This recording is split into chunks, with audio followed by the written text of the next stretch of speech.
Hi there, Bert. Oh, hi, Arnie. Guess what I found out? No, I'm reading mainstream science, Arnie. Would you want to know the world's actually flat? Crazy. But, I know curvature doesn't exist. Horizon's flat. NASA lie. But, Bert, you gotta open your mind too, you know? I know that my authorities tell me what I need to know in this book, okay? Okay, Bert.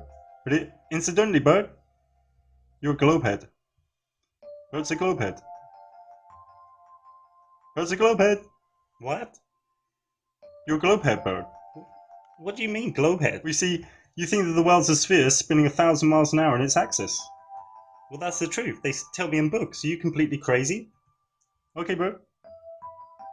You're a globehead. Ernie, stop it. Stop using senses, logic, and contemplation. You're a globehead. You're a globehead, Bert. No, I'm not. Yes, you are. Bert's a globehead. Bert is a globehead. Hmm.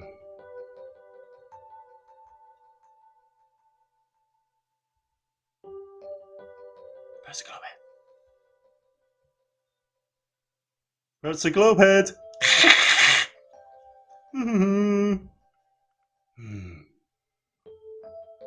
Globehead.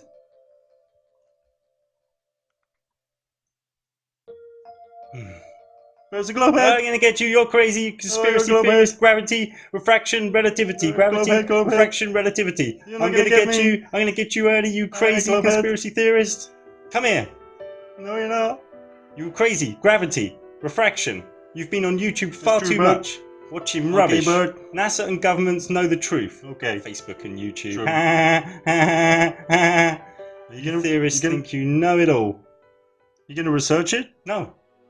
It's Do crazy. you want to see what people have researched? No. It's nonsense. Do you think our controllers tell us the truth? Yes, they love us. Guess what? Truth is, you're a globehead, Bert.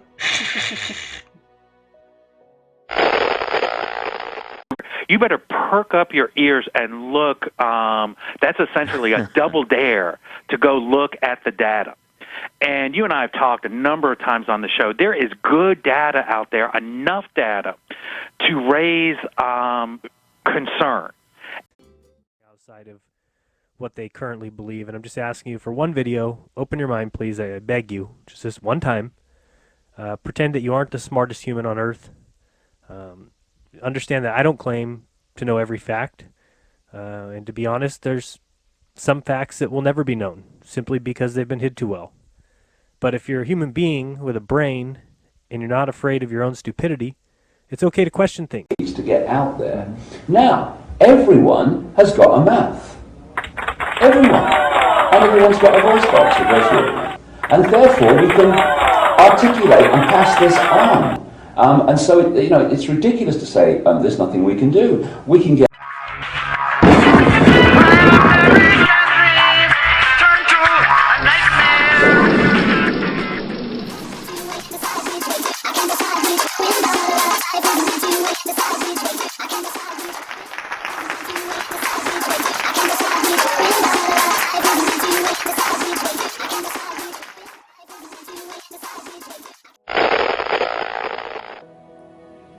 also the symbol of the flat earth. Oh, of course, if I say flat earth, I gotta be an idiot, right? That's what they told you, right? It's a ball. There's no Antarctica in this. Students of scientific evidence which both supports and counters scientific theory or hypothesis, There is no scientific and evidence that assists counters. students in developing critical thinking skills to evaluate scientific theories and hypotheses. The legislature recognizes that the teaching of certain scientific topics, such as climate science, may be controversial. The legislature encourages the teaching of such scientific controversies to be made in an objective manner with both strengths and weaknesses of such scientific theory or hypothesis. We, the legislature, recognize that there is a debate about whether the Critical earth thinking. is round or flat. No. And let's encourage critical thinking by saying there should be a legitimate debate between whether the earth is round or flat. Because after all, any idiot can walk outside and see that it's flat. I've been investigating flat earth theory now for the past 6 months. It has been a most interesting journey, to say the least. I've watched how many with open minds and hearts have become open to the possibility, or in my own humble opinion, likelihood, that we have just uncovered the greatest lie ever perpetrated on the entire student body of Mother Earth for the past 500 years. These discoveries go to the very core and fiber of our being, while challenging all that we thought we knew to be true. This is why so many act out so incredulously and angrily and attack you, call you names, and dismiss the deep research and work I and many others are putting into this apocalypse. Apocalypse meaning in ancient Greece, the lifting of the veil of untruths and lies. Again, the powers that be have usurped the original meaning to mean something altogether quite different. It is said that in wartime that you will know you're getting very close to the target when flak from below intensifies. Well, if this is true, we are at ground zero now as trolls, shills, disinfo agents, and the like are flooding the chat rooms, websites, and video links of those just suggesting an alternative narrative to what we've all been taught from those who really, really don't give a care about you, me, the Earth's sentient beings, or your children's future. So please, give us truth seekers a break. If this info is not for your taste, simply move on. You don't belong here. But for those with eyes to see, ears to hear, and those wishing to explore, investigate, research, use their own common sense, logic, observation, and reason to develop their own opinions and beliefs, let's all go down the rabbit hole together one more time and see all the lies that the nassholes of NASA have laid on the unaware masses for some 500 years now. Third time I've said that. I'll probably say it 3 more times. See, in my line of work, you got to keep repeating things over and over and over again for the truth to sink in, to kind of catapult the propaganda.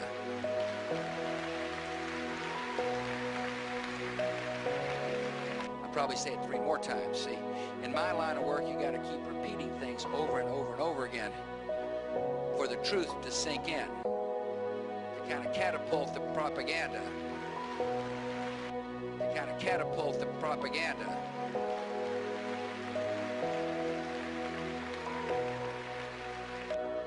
Ah, yes, the propaganda. This image is what is known as the blue marble. Has anyone alive the past 45 years not seen this image provided from NASA? This is one of the, if not the most famous, quote, pictures ever taken during the last Apollo mission. Except according to NASA themselves, it is not one picture, but 41 composites stitched together in Photoshop by them. The other most famous picture ever seen by all is called Earthrise from the alleged Apollo 8 mission around the moon.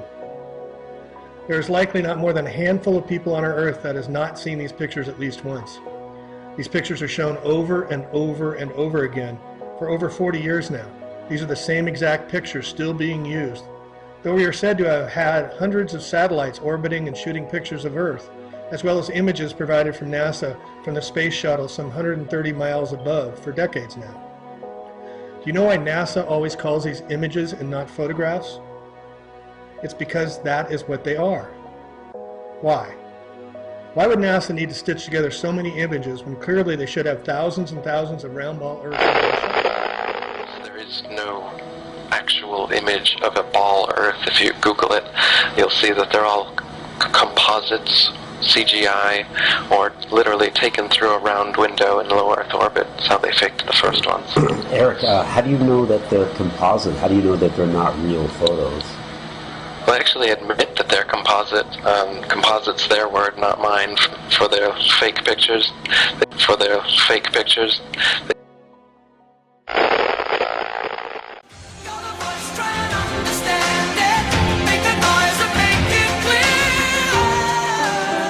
What's the motive? Why would they lie to us? Well, I mean, the motive seems pretty easy to me. Quite clear, actually. First, you get people to doubt the Word of God by destroying the very foundation of our Bible, Genesis, specifically the creation account. Second, set up a new paradigm where God is out and science is in. Evolution thus removes God from the equation. Then when evolution finally runs its course and becomes utterly bankrupt, introduce the idea of intelligent design, but deny the true designer his due credit and place it rather on ancient aliens. Then promote the ancient alien theme as much as possible in all forms of media by perpetrating the concept of Earth as a tiny blue marble, orbiting an average sun in an average galaxy among trillions of other galaxies in an ever-expanding universe. Interesting that a new blue marble just came out this week. With so much potential for life to exist in such a vast expanse, the idea of alien scientists being our creators seems a lot more plausible over time and heavy indoctrination. The stage is finally set for our ancient alien creators to return and bestow upon us their miracles, signs, and wonders in order to convince us all the more that all religions are false. We then put our trust in them. And finally, when Christ does return, we are all convinced that he is the enemy, and our united world gathers together to make war with him. I have given Truman the chance to lead a normal life. The world, the place you live in, is this sick place. Sea Haven is the way the world should be. He's not a performer, he's a prisoner. Look at him, look at what you've done to him. He could leave at any time. If his was more than just a vague ambition, if he was absolutely determined to discover the truth, there's no way we could prevent him. Now, why don't we know about this? This should have made the cover of every major magazine and newspaper. This should have been on CNN headline news or Sky News. But Christoph, let me ask you, why do you think that Truman has never come close to discovering the true nature of his world until now? We accept the reality of the world with which we're presented. It's as simple as that.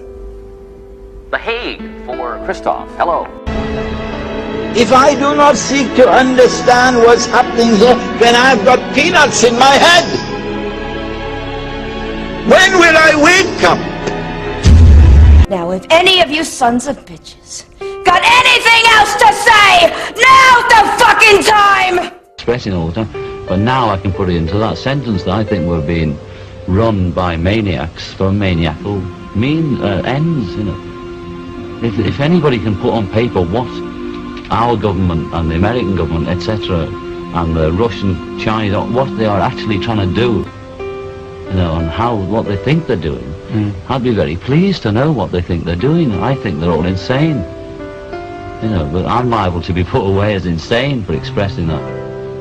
You know, that's what's insane. Well, that's one of the things, Bob, isn't it? That it seems to me that, okay, so there's a big riddle here that, at least from the purely scientific point of view, there's this big riddle, and the riddle is, you know, how does the universe work? Okay, at some point, you know, you throw out a guess about some aspect of it, and then to support that guess, you have to come up with 3 more guesses. And to support those 3, they each spin off 10 more. Well, at what point do you get called on the fact, hey guys, every time you come up with one of these further guesses, you're further removed from anything observable. Yeah. But, you know, it makes it on the cover of Time magazine, and the average Joe goes, ooh, dark matter. They have the slightest idea what that means. The guys hypothesizing it barely know what it means. So what does that say of the way you know, I think everybody walks, there's so many people in modern culture walk around with this, like, ooh, science, oh, you know, wafting the incense at the altar of, and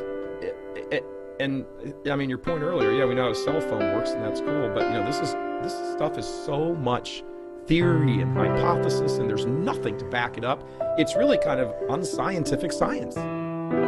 Has there ever been an experiment done to prove that the Earth is revolving around the sun? Yes, there was several experiments in the 1800s. Dominique Arago, Armand Fuseau, Augustin Fresnel, but one of the most famous was the Michelson-Morley experiment in 1887. Let's assume the ether frame moves relative to the Earth from left to right. Michelson-Morley used a half-silvered mirror to split a beam of light so that it travels in 2 different directions along 2 paths of equal length.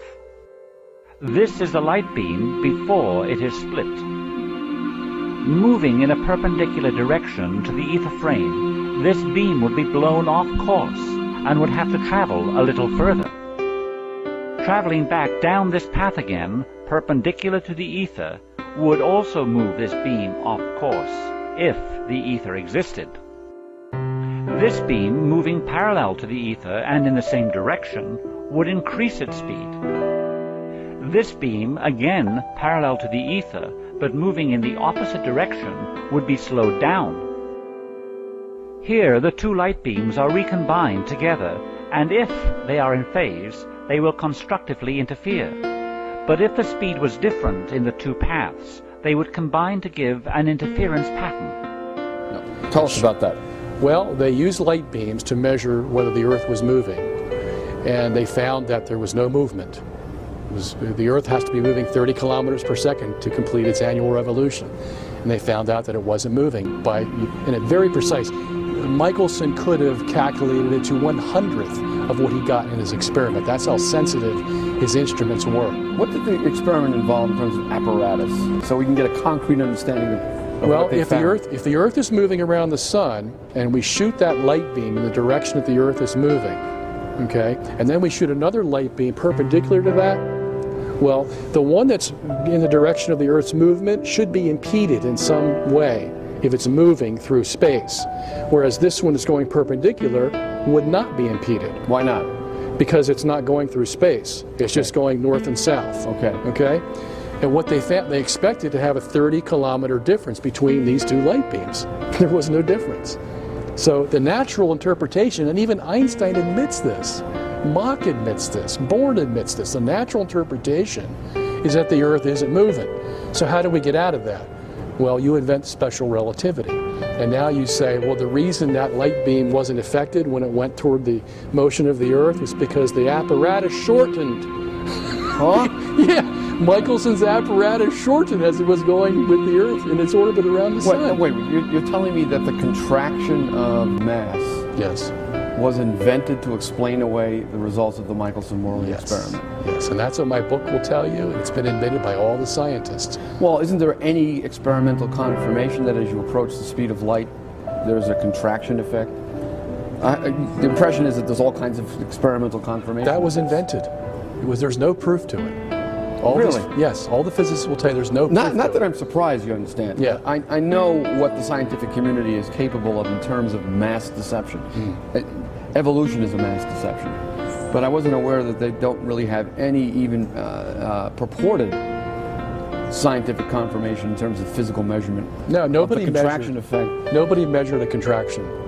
But they put it into a mathematical formula called the Lorentz transform, and it's probably the most famous equation used in physics today. Does anyone expressly admit that, hey, we had to come up with this contraction effect because otherwise we're stuck with a motion? Yes, the very guy who invented it. Tell me what Heinrich tell me what he Lorentz. admitted. Heinrich Lorentz says, I don't have any other explanation to this experiment of Michelson-Morley unless I contract the apparatus. Otherwise, we're going to have to believe the Earth is standing still in space. Unbelievable. Yeah. Can you give an approximate page reference for me for your book? I want to go back and read that right away. I'll send you an email. I'll show you where it is. Here's another objection. If everything is moving, in other words, all the stars in the universe are moving, how could we possibly determine if we are the center of this moving universe? Over the past decade or so, we have seen out to the very limits of the observable cosmos.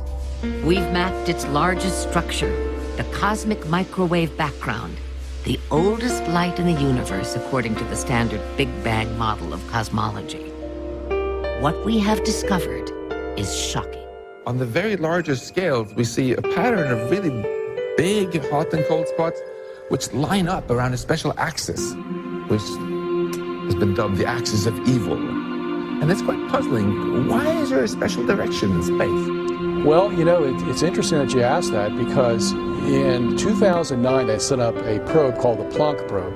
It just came back with the results in 2013 in March. I don't know if you heard about it or not. No. The European Space Agency set it up in cooperation with NASA. This was the third attempt that they had to nullify the data that they were finding in the cosmic microwave background radiation that permeates the whole universe, that the Earth was in the center of the universe. The first one they set up was in 1990 called the COBE probe. It came back, showed the Earth was in the center. The WMAP was the second one in 2001, came back with the same data. And what they tried to do was say that this was all an error. It was some kind of misreading, or it was there was contamination in the apparatus or the sky or whatever. So they sent up a third probe in 2009, just came back in 2013. Guess what? Same exact results. Same exact results. And what were the interpretations? Well, the Earth has to be in the center of the universe. And we have somebody quoted in our book, Lawrence Krauss of the Arizona State University, who says, yeah, this means we're in the center of the universe. Let's pick up on that point a bit. You mentioned that the background radiation, microwave radiation in the universe supplied data from which it became apparent that the Earth was in fact at the center of a moving universe. Explain why that is so. Why do these data confirm that? Okay. Well, the Big Bang Theory predicts that there was an explosion 13.7 billion years ago. Okay? So if there was an explosion, then that means the explosion had to come out equal on all sides of the sphere. It had to be what they call homogeneous. Okay? And that's naturally accepted. It's like homogenized milk. Sure. You know, you shake that thing up and you can't see one place from another place. It's all homogenized. And that's what they needed for this Big Bang universe. What they found when they sent these 3 probes up, yeah, some of it was homogeneous, but it's like having a bowl full of Jell-O with 2 swords going through the middle of the Jell-O. What are the swords? The swords are the orientation of the cosmic microwave background radiation throughout the universe. What do you mean by the orientation? Okay, there's hot and cold spots they found. It's not homogeneous. There's hot and cold spots in this microwave background radiation, and if you align all these cold spots, it forms an X through the whole universe. Unbelievable. And guess what's in the middle? Oh, you're kidding. No. This is what the data show. This is what the data shows. shows. Okay, come on now. What mainstream publication recognizes The this? University of Michigan, Dragon Hutterer, Craig Copey, Glenn Starkman. These are all the guys who have done all the work on this microwave radiation. They write it in their papers. They wrote one in 2004, 2008, 2010, and 2012, and they're writing another one on the Planck probe. So you're saying these space probes were designed to explain away the X represented by the hot and cold They wanted spots. to make sure it wasn't an accident. Okay, so there were how many probes in total? 3 in 20 years. And you're saying that all 3 confirmed what then? That the Earth is in the center of the universe. On the basis of the hot and cold spots? Yes. Whose alignment represents an X. An X. And at the center of the X is the Earth. Right, and they call that X the axis of evil. That was coined. Scientists called it the axis of evil. Called it the axis of evil. That was coined in 2004 when Bush went into Iraq. Remember, he called them the axis of evil? So this cosmologist just picked it up and said, yeah, well, here's the axis of evil right here in the universe. So, in other words, they're enraged by the finding. Oh, yeah. Because it upsets their worldview, which has to displace the Earth's special position in the universe. Which fits in rather nicely with a divinely created universe. Right. Made for man. All of cosmology is based on what we call the Copernican principle. Every piece of data that they get in their telescope has to be filtered through the Copernican principle. And that's what the Big Bang Theory does, NASA does it, ESA does it, everybody does it.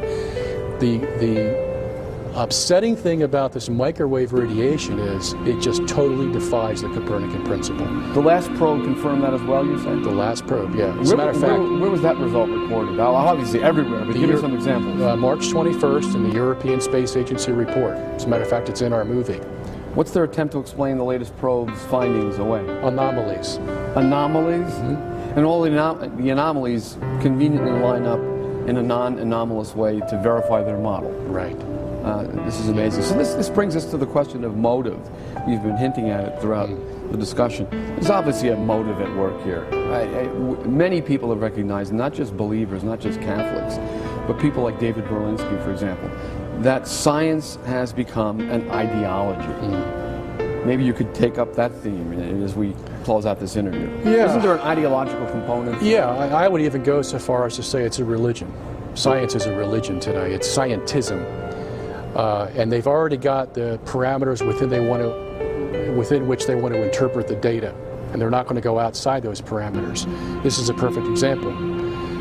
You do get some of them that break out of it, and they say, yeah, well, this defies the Copernican principle. We've read many papers like that, and we quote them in our book. Okay? But the motivation is, if the Copernican principle is wrong, that means all of science is wrong. Everything, cosmogony, paleontology, cosmology, archaeology, everything now becomes suspect because we can't support these long ages. We can't support this vast universe. As a matter of fact, we're in the center of it. How does that happen? Well, it's not going to happen by chance. Someone had to put it there, you see, and that's what they're scared of. That's the motivation.